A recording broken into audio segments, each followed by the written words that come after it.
इस वीडियो में हम क्लास 10th के त्रिकोणमिति अर्थात ट्रिग्नोमेट्री लेसन को पढ़ेंगे। हम इस पूरे लेसन को कई सारे वीडियोस में कवर करेंगे, जिसमें से यह पहला वीडियो होगा। इस वीडियो में त्रिकोणमिति के बेसिक बातों को जानेंगे। जैसे सर्वप्रथम हम यह जानेंगे कि त्रिकोणमिति का शाब्दिक अर्थ, लैटरल मीनिंग ऑफ ट्रिग्नोमेट्री क्या होता है। उसके बाद इसके इतिहास को जानेंगे, इट्स हिस्ट्री। और उसके बाद त्रिभुज के कोणों तथा भुजाओं में संबंध, relation between angle and side of triangle. और उसके बाद हम त्रिकोणमिति की परिभाषा जानेंगे अर्थात डिफिनीशन ऑफ ट्रिग्नोमेट्री। उसके बाद हम समकोण त्रिभुज के बारे में भी जानेंगे, राइट एंगल ट्रायंगल। और अंत में हम त्रिकोणमितीय अनुपातों को जानेंगे अर्थात ट्रिग्नोमेट्रिक रेशियो को।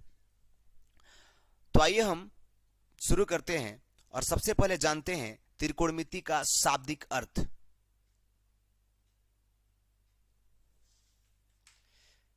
ट्रिग्नोमेट्री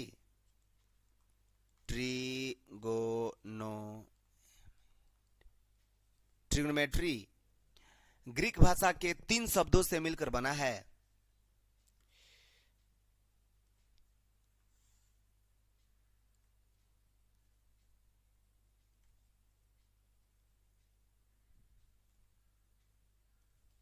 जिसमें से पहला होता है ट्राई, दूसरा होता है गोनिया तथा तीसरा है मेट्रॉन। ट्राई जिसका अर्थ होता है 3, गोनिया जिसका अर्थ होता है कोण तथा मेट्रॉन जिसका अर्थ होता है माप। अर्थात त्रिकोणमिति अर्थात ट्रिग्नोमेट्री का शाब्दिक अर्थ 3 कोणों की माप होता है। हम त्रिभुज के बारे में भी जानते हैं, किसी त्रिभुज में 3 कोण होते हैं, आप देख सकते हैं। अर्थात ट्रिग्नोमेट्री का अर्थ त्रिभुज की माप भी होता है। यदि हम इसके इतिहास की बात करें तो ज्ञात तथ्यों के आधार पर हमें यह पता चलता है कि त्रिकोणमिति का ज्ञान सर्वप्रथम मिस्र देश के लोगों को था। आप देख सकते हैं ये मैप पर, ये अपना देश इंडिया है और इसके किस डायरेक्शन में है, यही है मिस्र देश, ये ग्याप्त। तो ज्ञात तथ्यों के आधार पर यह पता चलता है कि प्रारंभ में त्रिकोणमिति का ज्ञान सर्वप्रथम मिस्र देश के लोगों को था। प्रारंभ में त्रिकोणमिति का उपयोग खगोलीय पिंडों के बीच की दूरी ज्ञात करने के लिए किया जाता था। जैसे पृथ्वी और सूरज के बीच की दूरी, सूरज और चंद्रमा के बीच की दूरी, चंद्रमा और पृथ्वी के बीच की दूरी इत्यादि। अब हम त्रिभुज के कोण तथा भुजा में संबंध को देखते हैं।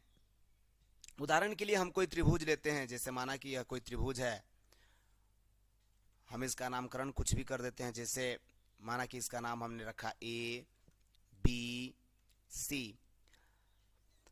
पिछली क्लास में हमने अर्थात क्लास 9th में हमने त्रिभुज के अध्ययन के क्रम में बहुत सारी बातें सीखा। जैसे हम जानते हैं कि 3 भुजाओं से बनी बंधाकृति त्रिभुज कहलाती है। किसी त्रिभुज में 3 शीर्ष, 3 कोण होते हैं, तीनों कोणों का योग 180 डिग्री होता है। और भी बहुत तरह की बातें हमने सीखा।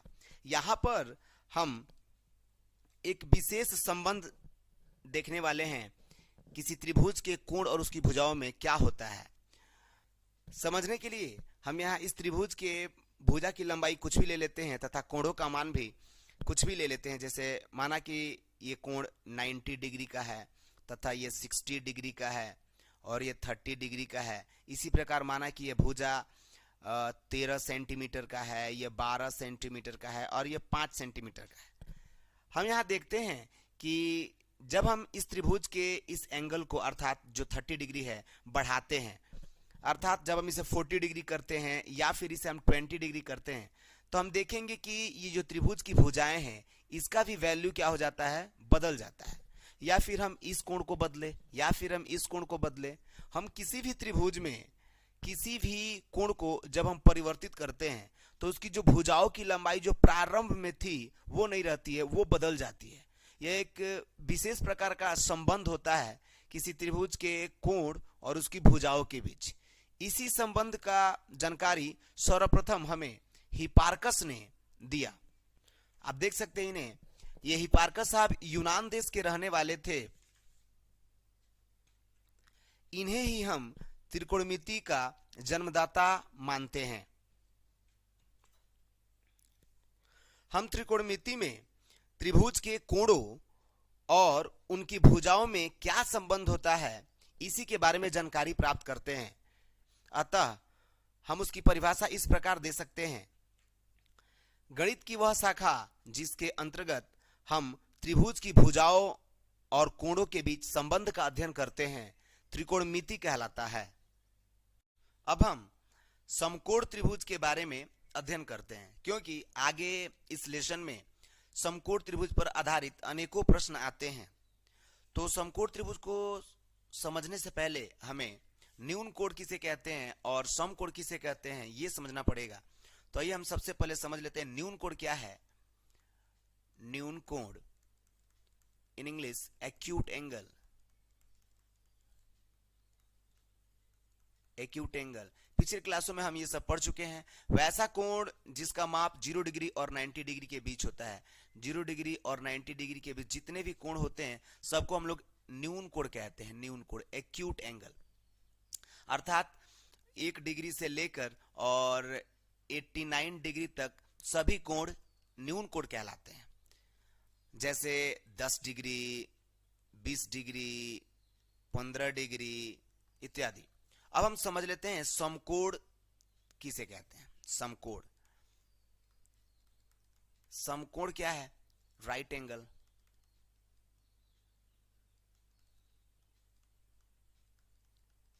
राइट एंगल, तो वैसा कोण जिसका माप 90 डिग्री होता है राइट एंगल कहलाता है। केवल 90 डिग्री को ही राइट एंगल बोलते हैं। तो इन दोनों का ये हम लिख लेते हैं। वैसा कोण जिसकी माप 90 डिग्री हो समकोण कहलाता है, तथा वैसा कोण जिसकी माप 0 डिग्री तथा 90 डिग्री के बीच होता है न्यून कोण कहलाता है। अब हम समझ लेते हैं समकोण त्रिभुज किसे कहते हैं। पिछली क्लासों में हमने त्रिभुज को कई भागों में बांटा था, उन्हीं में से यह एक है।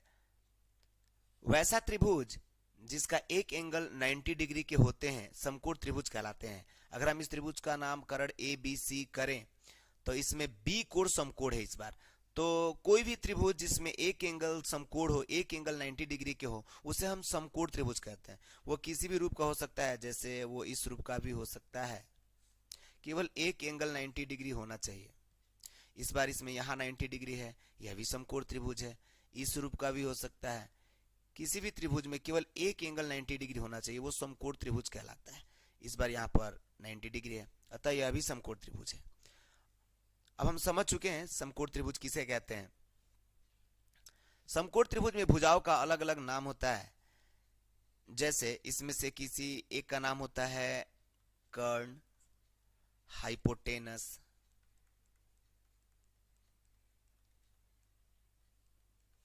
दूसरा होता है लंब, परपेंडिकुलर,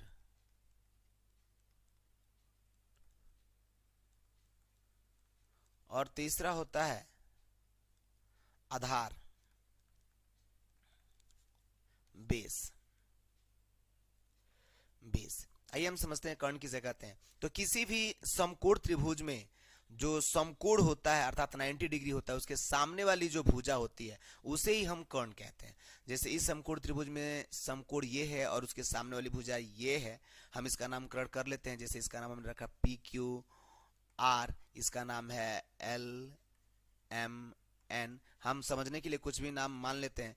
तो इसमें इस बार यहाँ समकोण है तो इसके सामने वाली भुजा LM है, इसके सामने वाली भुजा QR है और इसके सामने वाली भुजा AC है। तो ये AC और ये QR और ये LM यही है कर्ण। अर्थात किसी समकोण त्रिभुज में समकोण के सामने वाली भुजा को कर्ण कहते हैं, यही है कर्ण। अब हम समझ लेते हैं लंब और आधार किसे कहते हैं। तो किसी भी समकोण त्रिभुज में जो न्यून कोण होते हैं उनकी सन्मुख भुजा जो होती है वो लंब कहलाती है और उनकी जो संलग्न भुजा होती है वो आधार कहलाती है।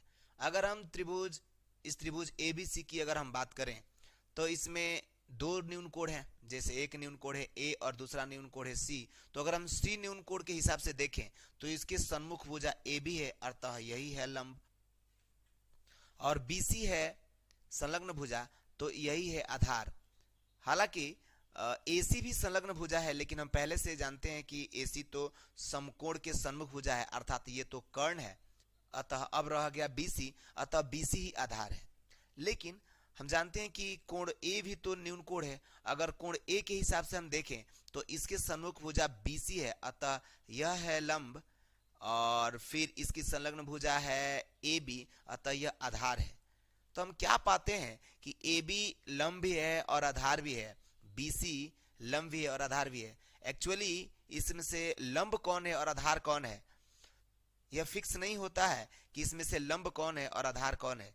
यह इस बात पर निर्भर करता है कि हम किस कोण से बात कर रहे हैं। अगर हम कोण सी से देखें तो ए बी लंब है और बी सी आधार है, और अगर हम न्यून कोण जो है ए यहां से देखें तो फिर बी सी जो है ये लंब है और ए बी जो है ये आधार है। इसी प्रकार हम इस त्रिभुज में भी बात कर सकते हैं।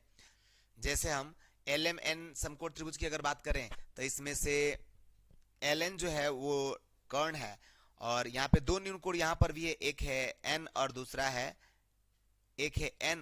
है एल। तो अगर हम एन न्यून कोण से बात करें तो फिर इसकी सन्मुख भुजा एल एम है, अतः यह है लंब, और फिर और यह है आधार। और अगर हम एल न्यून कोण से बात करें तो फिर ये हो जाएगा आधार और ये हो जाएगा लंब। अर्थात ये बड़ा ध्यान देने योग्य बातें हैं, कई बार बच्चे समझ नहीं पाते हैं। ये लंब और आधार कोण पर निर्भर करता है कि किस कोण के हिसाब से हम बात कर रहे हैं। तो आइए हम इन सारी परिभाषाओं को लिख लेते हैं।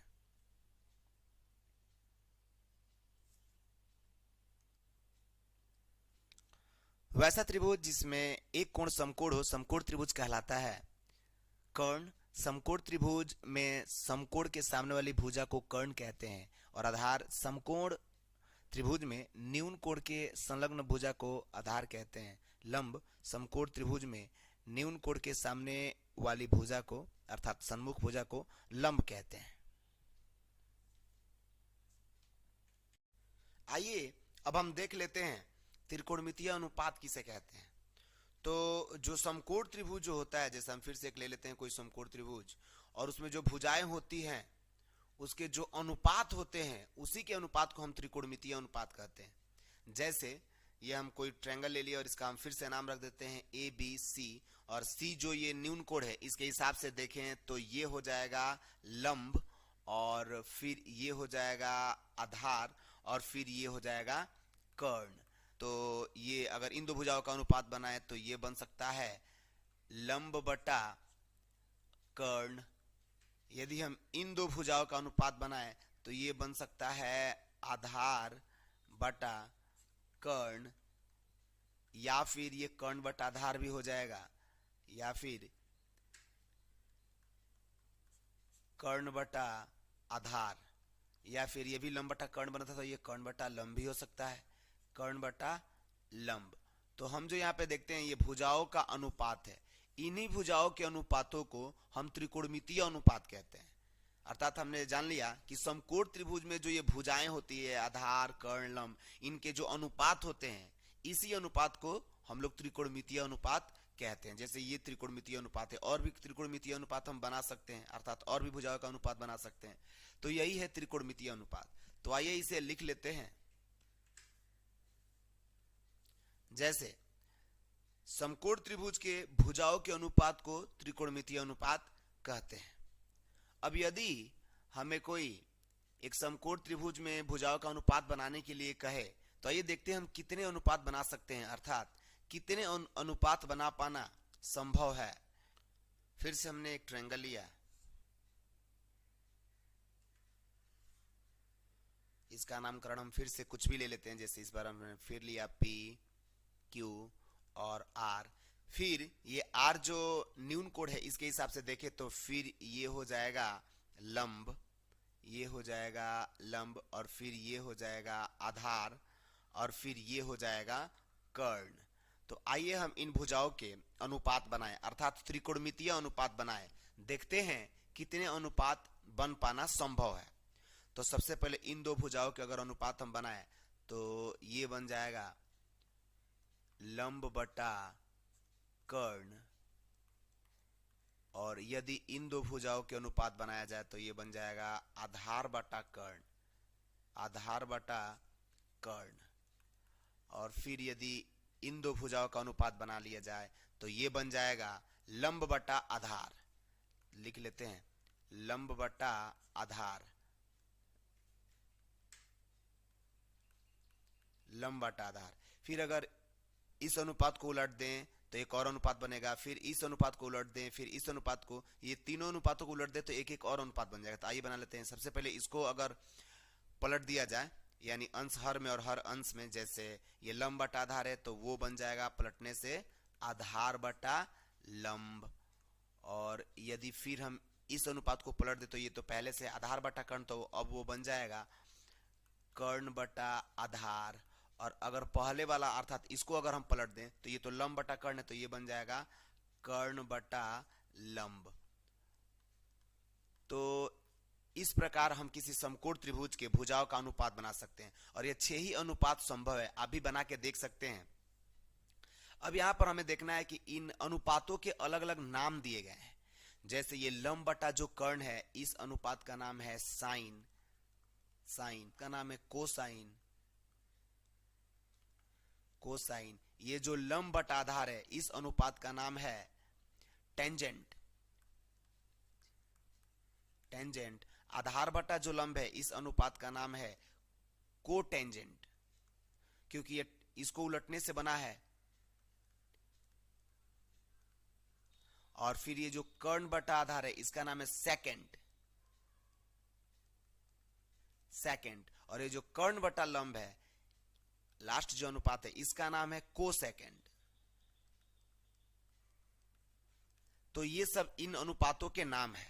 बिल्कुल घबराएंगे नहीं। बहुत सारे बच्चे जैसे ये साइन कॉस टेन ये देखते हैं तुरंत घबरा जाते हैं। बिल्कुल घबराने की जरूरत नहीं है। ये साइन, ये कोसाइन, ये टेंजेंट, ये क्या है? तो ये समकोण त्रिभुज के भुजाओं के अनुपात का नाम है। बिल्कुल घबराए नहीं।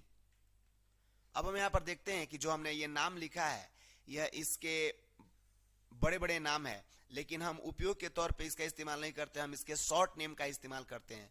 जैसे चूंकि जगह और समय को ध्यान में रखते हुए हम इसके शॉर्ट नेम का ही इस्तेमाल करते हैं। तो जैसे हम ये साइन के लिए पूरा साइन न लिखकर केवल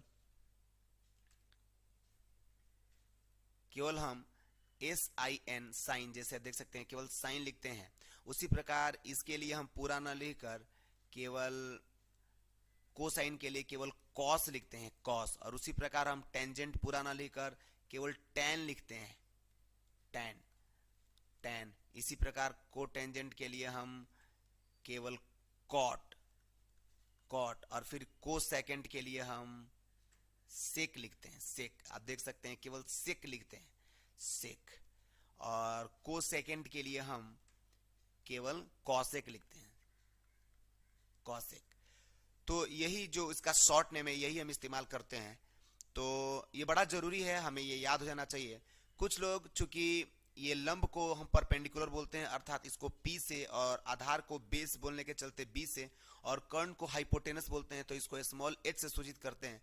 तो फिर वो इस अनुपात को इस प्रकार भी लिखते हैं, जैसे वो साइन के लिए लिखते हैं। तो हम लोग ने जैसे सीखा लंब बटा कर्ण, तो इसको हम लोग संकेत के आधार पर भी लिख सकते हैं। जैसे हम इसको लिखेंगे P/H, और कॉस को लिख सकते हैं उसी प्रकार B/H। बिल्कुल घबराएंगे नहीं। टैन को लिख सकते हैं उसी प्रकार, क्या लिख सकते हैं भाई? तो P/B। और फिर कॉट को चूंकि इसी के उलटने से बना है तो ये हो जाएगा B/P। उसी प्रकार सेकेंड को लिखेंगे तो ये हो जाएगा H/B। और फिर कॉसेक को अगर लिखा जाए तो ये हो जाएगा H/P। तो कुछ लोग इस प्रकार भी लिखते हैं। तो आइए हम इसमें एक और जरूरी बात जान लेते हैं। जैसे एक हम फिर कोई ट्रायंगल लेते हैं, जैसे ये कोई ट्रायंगल है। अब हम इसका नाम फिर से कुछ भी रख लेते हैं। जैसे फिर से हमने नाम इसका रखा ABC। तो C के हिसाब से देखें तो ये लंब है। अगर हमसे कोई बोले कि इस जो समकोण त्रिभुज है ABC, इसके लिए साइन लिखिए, साइन, साइन, या फिर वो बोले कि कॉस लिखिए।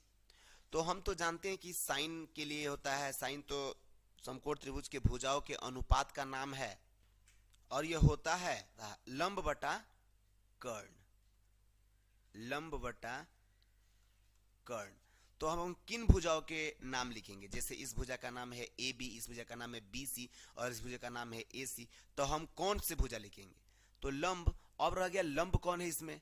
तो अगर सी के हिसाब से देखा जाए तो ये लंब है, और ए जो न्यून कोण है इसके हिसाब से देखा जाए तो ये लंब है। तो अब यहाँ पे लिखेंगे कौन? तो फिर हमें उससे पूछना पड़ेगा हम साइन ए लिखें या फिर साइन सी।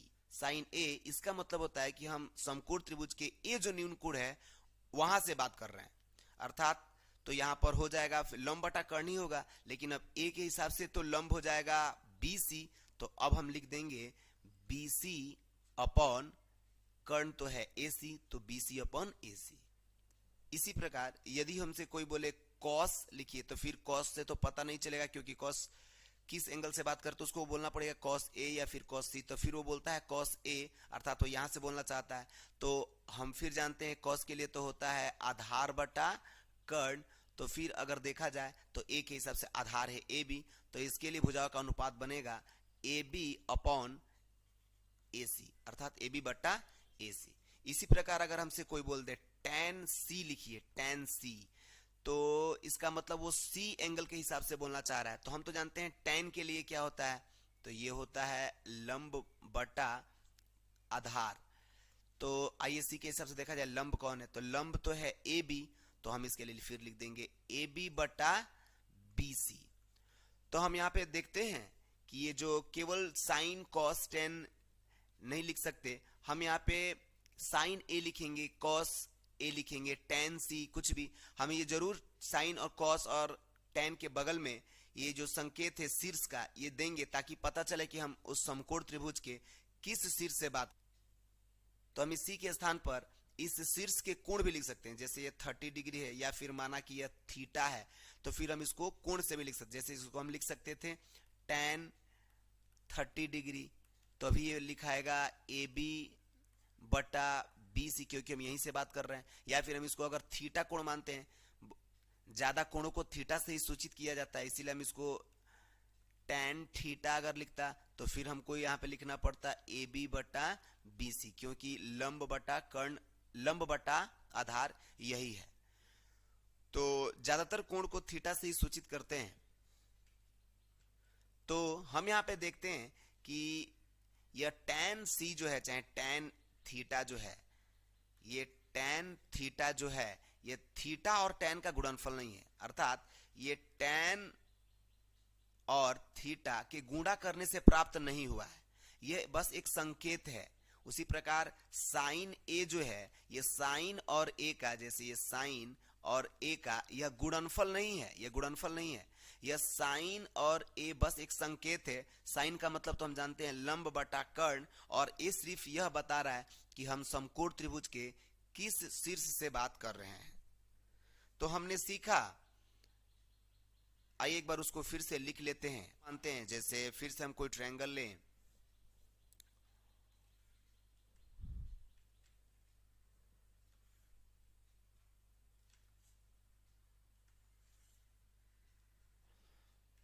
हम इसका नामकरण कुछ भी कर देते हैं। हमने लिखा पी क्यू आर, आर के हिसाब से देखा जाए तो ये है लंब, ये है लंब, और हम मानते हैं कि ये कोण थीटा है, ये आधार है, और ये फिर कर्ण है, क्योंकि यह तो समकोण के सामने की भुजा है। तो आइए हमने जो सीखा उसको फिर कर लेते हैं। साइन थीटा, साइन थीटा लिखने का मतलब हम इस समकोण त्रिभुज में जहां थीटा है, जो न्यून कोण थीटा है, वहीं से हम बात कर रहे हैं। तो साइन थीटा बराबर क्या हो जाएगा, तो साइन बराबर तो होता है लंब बटा कर्ण, तो इसके लिए हो जाएगा, फिर आप लिख भी सकते हैं, संकेत में हम लोग लिखते हैं P अपॉन H जाएगा। फिर अगर cos थीटा देखा जाए, cos थीटा, थीटा का मतलब फिर हम यहीं से बोल रहे हैं, तो cos बराबर तो होता है आधार बटा कर्ण, तो फिर ये हो जाएगा B बाई H। अब हम देखते हैं tan थीटा बराबर, तो tan तो होता है आधा लंब बटा आधार, अर्थात इसको हम लोग लिखते हैं P बाई बी। अब हमने देखा फिर कॉसेक थीटा बराबर क्या होता है। ये थीटा हम लगा रहे हैं, आप घबराइएगा नहीं, बिल्कुल थीटा का मतलब हम यहां से बात कर रहे हैं। तो कॉसेक थीटा बराबर होता है कर्ण बटा लंब, अर्थात इसको हम लोग लिख सकते हैं H अपॉन P।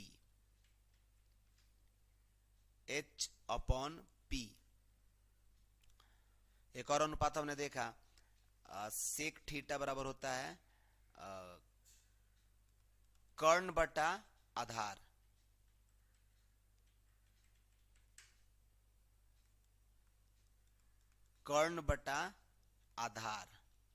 कर्ण बटा आधार, इसको लिख सकते हैं H बटा बी। और लास्ट जो ये होता है कॉट थीटा बराबर आधार बटा लंब, अर्थात B बाई P। तो त्रिकोणमिति में ये बहुत ही जरूरी होता है, इसे हमें याद कर जाना होगा। तो उम्मीद करता हूं ये वीडियो आप लोग के लिए हेल्पफुल रहा होगा। तो फिर मिलते हैं अगले वीडियो में, तब तक के लिए गुड बाय।